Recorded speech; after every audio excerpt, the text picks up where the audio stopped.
Dans l'épisode 10 de la saison 2 de Demon Slayer, on a pu apercevoir la marque de Tanjiro s'éveiller, ce qui lui a permis de trancher le coup de Gyutaro avec bien plus de facilité. Mais je me pose des questions là-dessus, notamment d'où elle vient, comment l'obtenir, ses différentes formes, et même comment se fait-il que la marque de Tanjiro a tant changé depuis le début de l'œuvre. Bref, je vais répondre à toutes ces questions, mais tout d'abord, n'hésite surtout pas à t'abonner, ça me soutient et me pousse à vous produire toujours plus de meilleures vidéos. Et n'hésite aussi surtout pas à rejoindre le serveur Discord en description, on fait du RP, des events et d'autres. C'est bon, tu t'es abonné? Bon bah nickel alors, on peut commencer.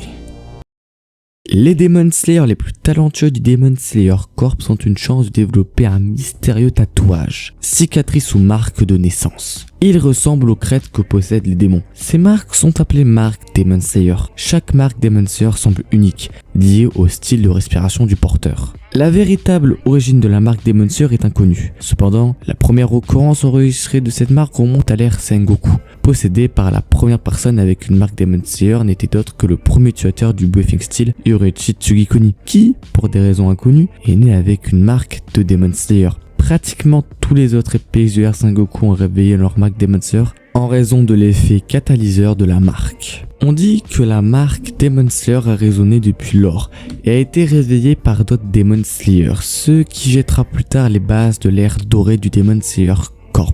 Une époque où les Demon Slayer étaient à quelques centimètres de tuer Muzan Kibutsuji. La Demon Slayer marque a disparu pendant longtemps, en raison des innombrables fois où le Demon Slayer Corps a été presque anéanti, jusqu'à ce qu'il réapparaisse sur Tanjiro Kamado et par la suite le Hashira qui a résonné avec sa marque. La marque Demon Slayer ne peut apparaître que chez les Demon Slayer qui ont survécu aux conditions potentiellement mortelles d'avoir une fréquence cardiaque supérieure à 200 BPM et une température corporelle supérieure à 39 degrés Celsius. La condition préalable pour le déverrouiller est qu'un individu directement lié à la respiration solaire soit né avec. La marque du Demon Slayer a également la capacité d'agir comme un catalyseur et de se propager de l'utilisateur d'origine à d'autres Slayers puissants, tels que le Hashira par résonance, leur accordant leur propre marque de Demon Slayer. Les capacités liées à la marque Demon Slayer sont l'épée Nichirin rouge vif. Les marques de tueurs de démons peuvent permettre aux utilisateurs de teindre leur épée Nichirin d'une couleur rouge vif, donnant à leur lame la capacité d'entraver la régénération améliorée des démons, des capacités physiques améliorées.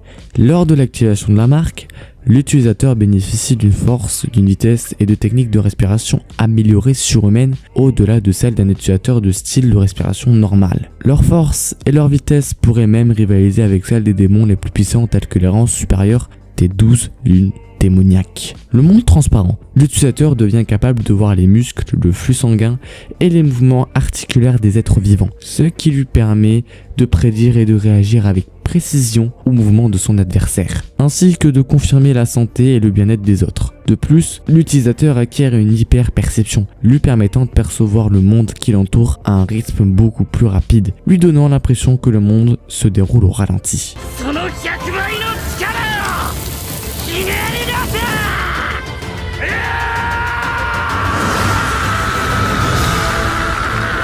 La cicatrice sur le front de Tanjiro change avec le temps et à coup sûr les téléspectateurs aux yeux d'aigle ont observé les changements que la cicatrice a subis, évoluant subtilement tout au long de la série. Cela devient une marque définitive de Tanjiro qui implique un phénomène mystérieux expliquant pourquoi il change avec le temps.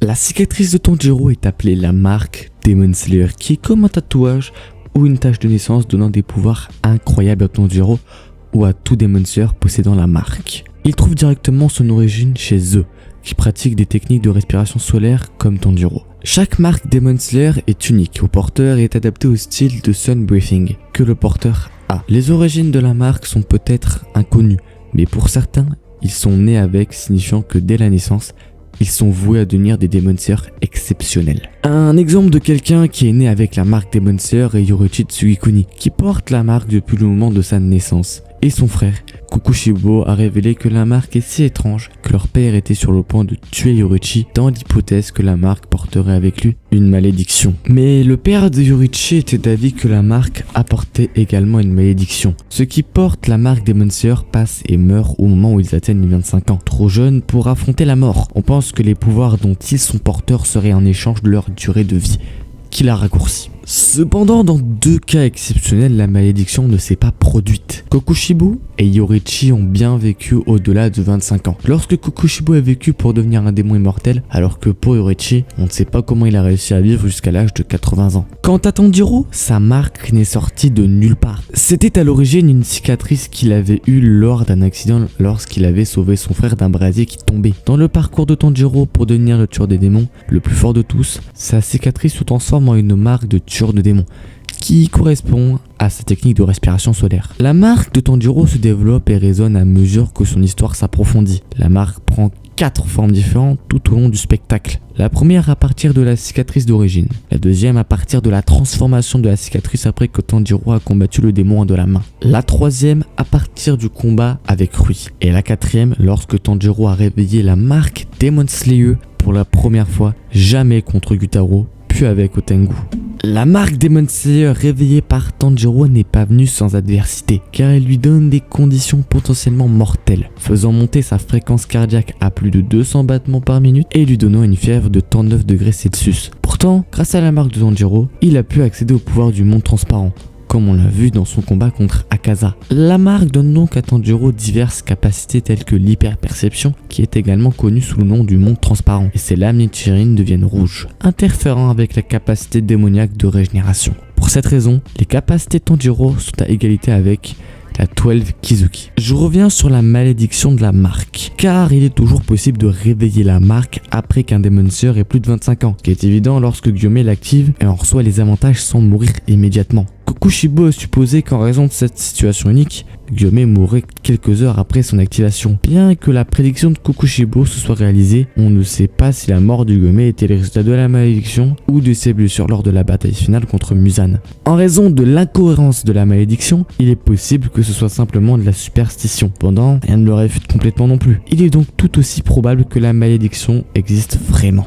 En conclusion, je pourrais apporter que la marque de Tanjiro, en vérité, évolue au fil de l'aventure, car l'auteur a voulu nous montrer que l'aventure continuait et commençait à s'approfondir. Au début, la marque était ronde, uniforme, elle était simple. À la fin, elle est devenue... à la fin, c'était tout un bordel en fait. Donc pour moi, en fait, plus que une signification de force, c'est aussi une signification pour dire que l'histoire continue et que l'histoire commence réellement à s'approfondir. C'est la fin de la vidéo, j'espère qu'elle vous a plu. Moi, ma plus doit faire, en tout cas, n'hésitez pas à vous abonner, à partager, à commenter quel est votre pilier préféré en termes de marque et ou votre personnage, n'importe lequel. Parce que j'ai envie de vous demander quel est vraiment le pilier que vous préférez en termes de marque, en termes de forme, en termes de couleur, etc. Bref, vous avez capté. On arrive aux 7000 abonnés, c'est énorme. Depuis le temps que je commence à faire 2 vidéos par semaine, et bien mes abonnés augmentent. C'est un plaisir de continuer parce que 2 vidéos par semaine, personnellement, je trouve que c'est mieux pour vous. Je vous offre plus de contenu et moi perso j'y perds rien quoi, juste un peu de temps à la rigueur, voilà. Donc tant que j'y suis aussi, je vous fais une annonce par rapport à une vidéo qui risque d'arriver en collaboration avec un youtubeur de 20 000 abonnés. C'est un autre Thibaut, bon je vais pas trop vous spoiler ce qu'on va faire et tout, ça risque d'arriver cette semaine, la semaine prochaine ou courant de la 2e semaine des vacances. C'est qu'en fait j'ai pas trop de temps et tout avec les vacances, donc on verra quand ça publiera. De toute façon je mettrai un post sur Discord et sur YouTube pour vous prévenir de la sortie de tout ce tintouin. Bref, c'était Thibaut Bébé, n'hésitez pas à prendre vos katanas et tuer les démons qui rentrent dans votre vie. Sur ce les gars, ciao!